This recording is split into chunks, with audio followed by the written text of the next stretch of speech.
Video from an Iranian news agency shows what it says are missiles fired toward Israel in retaliation for the killing of top national security advisor Ali Larijani. He and the leader of an Iranian paramilitary group were among those killed in an Israeli strike late Monday. And authorities in central Israel say at least 2 people were killed by what appeared to be a cluster munition strike. Several neighborhoods and a train station were damaged. CNN Jeremy Diamond joins us now from the scene. What more can you tell us about the attack, Jeremy? Yeah, that's right, Anderson. We are in Ramat Gan, just outside of Tel Aviv, where 2 people were killed in the latest Iranian ballistic missile attack. This is as a result of what appear to be cluster munitions that Iran has increasingly been outfitting to the warheads of its ballistic missiles. And at this scene, one of those smaller bomblets appears to have made a direct impact. I want to pan up here to that balcony that you may be able to see that is destroyed there. Part of that apartment as well suffered a serious blow. 2 people, apparently in their 70s, an elderly couple, were killed by the blast. Paramedics said that they arrived on the scene and found them both unconscious without any sign of life and pronounced them dead at the scene. They did not make it into a bomb shelter as those air raid sirens sounded. But Anderson, this is just one of what appear to be multiple impacts across the Tel Aviv area. We've seen videos in neighboring communities outside of Tel Aviv as well. We also saw one of Tel Aviv's train stations that appears to have been hit by one of those cluster submunitions. From the videos that we saw earlier tonight of that ballistic missile coming in, this appears to be a larger variety of Iran's ballistic missile. They have something called the Khorramshahr in their arsenal that can deploy up to 80 of these cluster submunitions, as opposed to the normal 24 bomblets that we've been seeing with the missiles that they traditionally use in their attacks here. And this brings the total now of people killed in Israel due to Iran's attacks to 14, and Iran showing once again that despite the fact that some 70% of their ballistic missile launchers have been destroyed, their air defense capacities obliterated, so much of their military infrastructure devastated, they are still showing capacities to exert a price on both the U.S. and Israel, and here getting through Israel's air defenses, and in this instance tonight, killing 2 people. Anderson? Has the pace of, I assume the pace of incoming Iranian attacks has certainly slowed since the start of this. Have they decreased much in recent days? There hasn't been a huge change in recent days, but we've been seeing, multiple ballistic missile barrages fired at Israel. What has changed is the number of missiles. We're sometimes seeing just single ballistic missiles being fired by Iran, but again, they're outfitting many of those missiles with these cluster munitions that can deliver smaller impacts across a wide area, as much as 7 or 8 miles in certain instances. We're also seeing Iran increasingly coordinating its attacks with Hezbollah, which today alone fired dozens of rockets in a single barrage towards northern Israel. Sometimes Iran and Hezbollah firing their rockets and missiles at the same time to try and overwhelm Israel's air defenses. We're certainly not seeing the kinds of impacts in Israel from direct hits of those larger warheads on the ballistic missiles from Iran, likely because they don't have the capacity to fire such large barrages so that one of those missiles perhaps makes it through, and instead they're resorting to these cluster munitions, which, again, if people stay in their shelters, are likely not going to be deadly. Those shelters do protect quite well against what is a relatively small explosive here.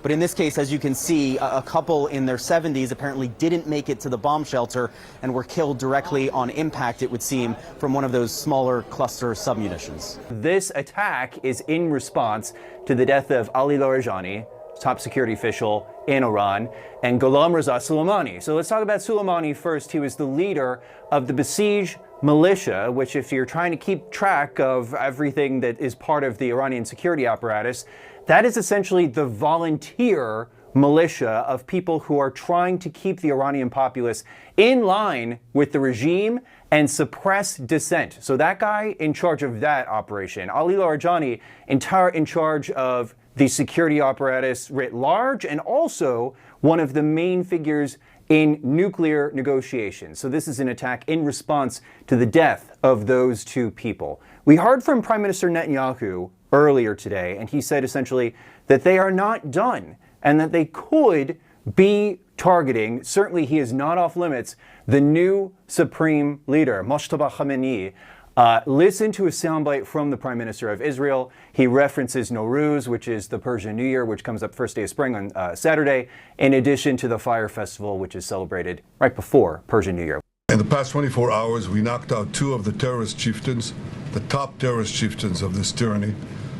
Our aircraft are hitting the terror operatives on the ground, in the crossroads, in the city squares. This is meant to enable the brave people of Iran to celebrate the Festival of Fire. So celebrate and Happy Nowruz.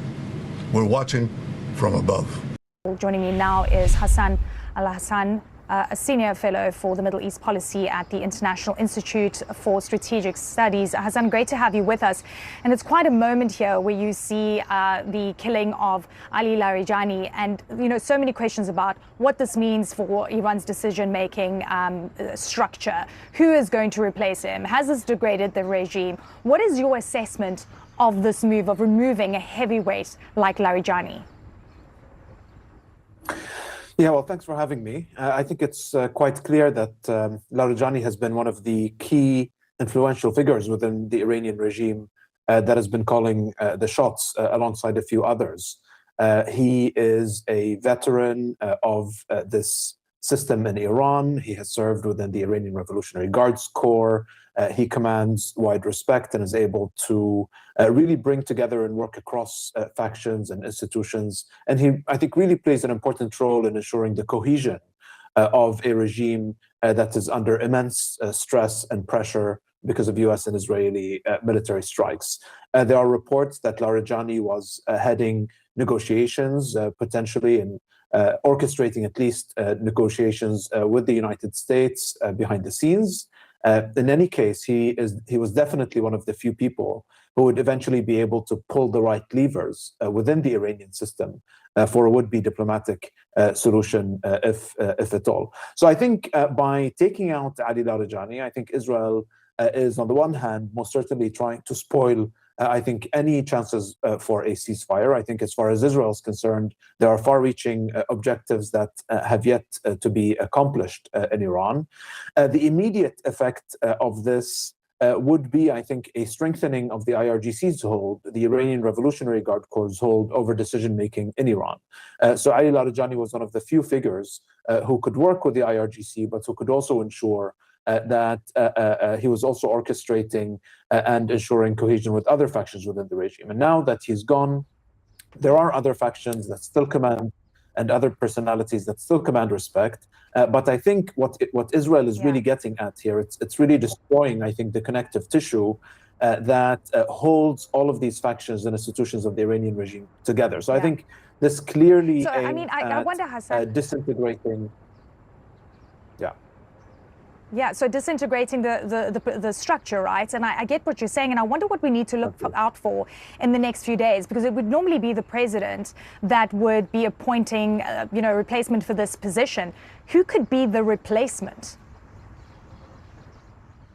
I don't know. It's too soon to tell, and there are a number of personalities who could rise to that. I haven't seen any credible indications to suggest who could succeed him in his place. It almost seems like a death sentence, I think, at this point, for whoever is going to be nominated to succeed Ali Larijani, because I think it's clear the Israelis will keep targeting the top layer of Iranian defense and political and clerical leadership in order to truly disintegrate the structure. I think this is what the Israeli objective is at the moment, and hitting at that connective structure, I think, gets them there. And don't get me wrong, countries in the region, like the Gulf states, as much as they wanted to avoid and avert this war, there isn't any sympathy or love lost for someone like Ali Larijani, who not only was probably overseeing the crushing of the Iranian protests, but really has been overseeing the